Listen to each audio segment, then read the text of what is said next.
Emmanuel Macron insulte les Haïtiens de cons lors de son voyage diplomatique qui s'est tenu à Rio cette semaine. Il est interpellé par un Haïtien et il a traité les Haïtiens mais aussi l'État haïtien de cons en parlant de la situation actuelle d'Haïti. Un contexte que je vous ai très largement expliqué en long et en large sur ma chaîne, donc je vous invite à consulter toutes les vidéos que j'ai réalisées à ce sujet pour mieux comprendre. Aujourd'hui, on va se concentrer sur les propos du chef de l'État français qui font la polémique. Selon lui, les Haïtiens n'auraient pas dû révoquer le Premier ministre Gary Conille, qui était, selon ses dires, très efficace. Mais vous me connaissez, donc je suis là aujourd'hui pour vous rétablir la vérité et pour dire tout ce qu'Emmanuel Macron a oublié de mentionner. Premièrement, Emmanuel Macron a oublié de dire que Gary Conille était le président d'un gouvernement de transition illégitime qui n'a pas été amené à cette position par les élections. Ce gouvernement souffre d'un manque de crédibilité incroyable auprès du peuple car il n'a pas non plus été mis à cette position par l'Assemblée nationale qui, lors de la disparition du président Jovenel Moïse en 2021, aurait dû nommer un premier ministre de transition chargé de gérer les affaires communes et d'organiser des élections anticipées comme le commande la Constitution de 1987. Effectivement, lorsqu'Ariel Henry a donné sa démission, un conseil présidentiel de transition, aussi appelé CTP, a été installé à la tête de l'État haïtien pour, on dit, organiser des élections, mais aussi gérer les affaires courantes. Et ils font tout sauf organiser des élections et gérer les affaires courantes. Emmanuel Macron a également oublié d'ajouter que le conseil présidentiel transitoire, à 9 têtes au pouvoir actuellement en Haïti, a été placé sous impulsion du secteur privé, une poignée de familles qui établit un monopole sur toute l'économie haïtienne, et sous impulsion du Core Group, qui sont les ambassadeurs des États-Unis, de la France, du Canada, pour défendre les intérêts de ces pays-là en Haïti et non les intérêts du peuple haïtien. Donc Macron oublie de parler de l'ingérence de l'État français dans les affaires de l'État haïtien, même s'il tente de nous faire hypocritement croire le contraire dans la réponse qu'il a donnée à notre compatriote. Ensuite, Emmanuel Macron a oublié de mentionner que quand les puissances internationales acclament un premier ministre, acclament un dirigeant, acclament un président, c'est très certainement parce qu'il défend les intérêts de ces nations étrangères et non les intérêts des Haïtiens. Il défend l'intérêt de l'international et non l'intérêt du peuple. On peut donc se demander pourquoi Emmanuel Macron donne dans sa réponse du crédit au Premier ministre Gary Conille qui, depuis les 5 mois et les 7 jours de son installation, n'avait pas donné le moindre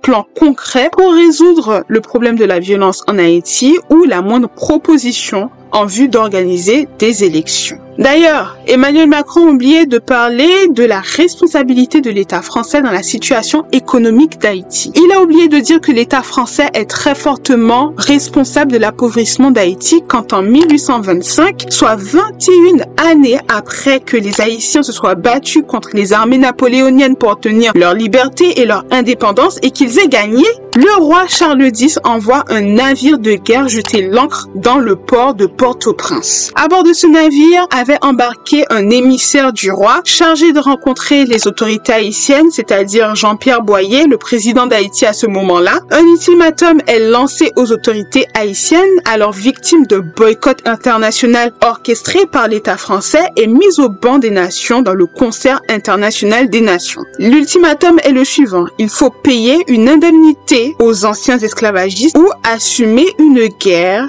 après avoir perdu 250 000 de sa population en 1804 pour obtenir son indépendance. La somme exigée par la France est de 150 millions de francs or et le montant dépasse sans surprise très largement les maigres moyens d'Haïti, une jeune nation isolée commercialement, diplomatiquement à cause de l'État français. C'est ce que les historiens appellent la double dette. Bien évidemment, pour rembourser cette dette qu'on peut plutôt qualifier d'injustice, Haïti doit emprunter auprès des banques françaises car aucune autre banque dans le monde ne veut lui faire de prêt, ce qui enrichit bien évidemment le trésor public français. Il y a autre chose qu'on oublie souvent de mentionner à ce sujet selon moi. On oublie de parler de ces hommes, de ces femmes qui ont donné tout ce qu'ils avaient afin de rembourser cette injustice. On a réquisitionné leurs bœufs, afin qu'ils soient revendus, leurs cochons, leurs récoltes. En fait, c'est monsieur et madame tout le monde qui a contribué pour le remboursement de cette somme injustement appelée la dette coloniale d'Haïti. Ce n'est pas uniquement les emprunts dans les banques qui ont remboursé cette injustice, mais c'est le sacrifice au quotidien d'hommes et de femmes qui ont financé la construction de la Tour Eiffel, par exemple, qui ont contribué à l'enrichissement du trésor public français. C'est bien de faire de la grande histoire, les grands noms qui font l'histoire, les grandes victoires qui font l'histoire, mais l'histoire, c'est aussi l'histoire des hommes et des femmes du passé. Et donc, il faut parler de leur sacrifice, car après s'être battus, après avoir survécu pour obtenir leur liberté, ils ont donné tout ce qu'ils avaient pour l'existence et la survie de la nation haïtienne. C'est pourquoi je ne m'arrêterai jamais de dénoncer cette injustice. On aura beau m'enlever tout ce que je possède, on pourrait même m'enlever la vie, je ne cesserai jamais d'élever la voix pour défendre mon pays et pour honorer la mémoire de ces hommes, de ces femmes, de ces enfants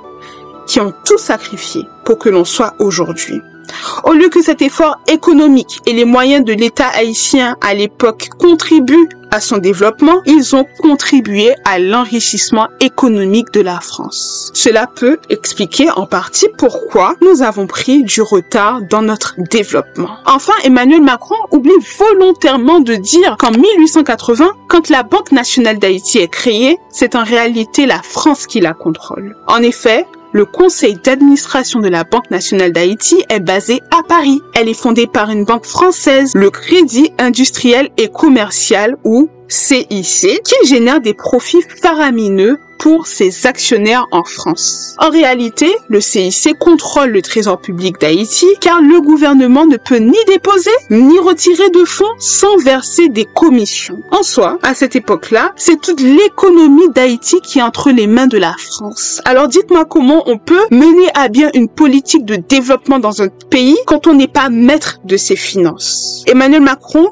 connaît tout cela, mais ce n'est juste pas dans son intérêt d'en parler. Alors voici tout ce qu'Emmanuel Macron a oublié de mentionner dans cette vidéo qu'on a vu circuler sur les réseaux sociaux cette semaine. Maintenant qu'on a rétabli un certain nombre de vérités, il est temps pour nous de prendre nos responsabilités en tant qu'Haïtiens et Haïtiennes et en tant que nation haïtienne. Quand Macron dit que ce sont les Haïtiens qui sont responsables de l'État d'Haïti, il parle de ses intérêts et il invisibilise sa part de responsabilité dans l'histoire, certes, mais soyons honnêtes.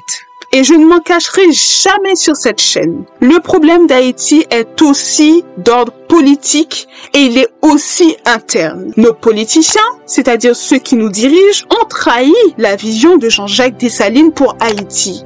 Ils ont trahi nos idéaux. Liberté, égalité, fraternité, l'union fait la force. Ils ont détourné, ils ont corrompu, ils ont financé la formation de bandes responsables de la violence qu'on remarque dans le département de l'Ouest en Haïti. Ils sont soutenus par l'international, oui, mais ils nous ont trahis en premier lieu, forçant notre jeunesse, notre main-d'œuvre, notre avenir à se vendre pour moins cher à l'étranger et à être humiliés à l'étranger.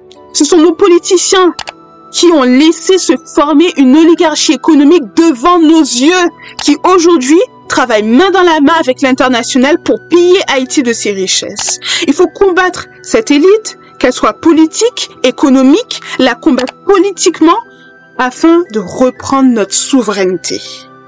Il faut parler du remboursement de cette dette coloniale injustifiée, oui, mais la France, aujourd'hui, dans un monde idéal, si elle remboursait les 21 milliards de dollars, qui s'élèvent aujourd'hui plutôt à 115 milliards de dollars en comptant les dommages et intérêts. Je ne vais pas me battre avec vous sur les chiffres car les historiens même avancent divers chiffres. Il n'y aurait pas un gouvernement fiable pour gérer cet argent afin qu'il profite au développement d'Haïti. Rappelez-vous, l'argent récolté pour la reconstruction d'Haïti après le tremblement de terre de 2010, qui avait été confié à Hillary et Bill Clinton, a été détourné par eux et par les dirigeants haïtiens. L'argent du Petro-Caribé, une aide obtenue de la part du Venezuela, a été détournée par les dirigeants, les politiciens haïtiens. Et aussi les membres du secteur privé. Ne l'oublions jamais. Je vais condamner de toutes mes forces les propos indignes d'Emmanuel Macron qui s'est couvert de honte en les prononçant. Mais je veux aussi mieux pour Haïti, plus grand, plus stable, plus moderne, en respectant bien sûr nos traditions, nos valeurs. Je veux la paix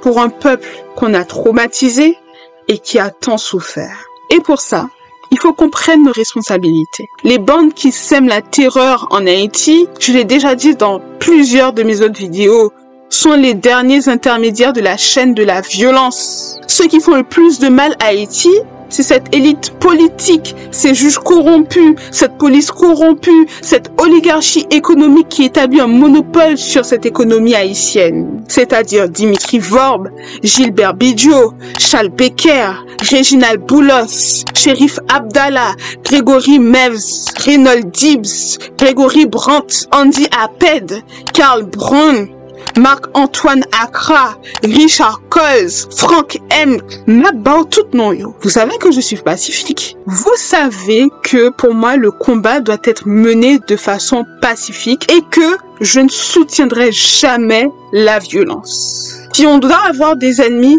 ce sont ces personnes, ces politiciens corrompus, les familles de cette oligarchie économique qui doivent être nos ennemis et à qui on doit s'attaquer politiquement. Je l'ai dit et je le redis, les bandes sont à la base de la pyramide de la violence. Ceux qui sont tout en haut, ce sont ces personnes qui sont à notre tête, qui monopolisent toute notre économie et ce sont les personnes qui prennent les décisions et qui nous dirigent et qui ramassent les petites miettes pillant notre sol que l'international veut bien leur donner. Alors j'espère que cette vidéo aura pu éclaircir ce qui se passe actuellement en Haïti pour vous, aura pu apporter quelques éléments de compréhension pour condamner les propos d'Emmanuel Macron.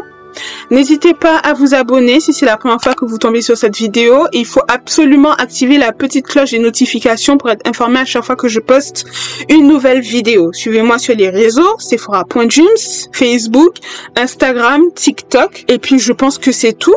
Continuez de croire en vos rêves, aimez-vous. Moi, je vous aime et je vous retrouve dans une prochaine vidéo. Ciao!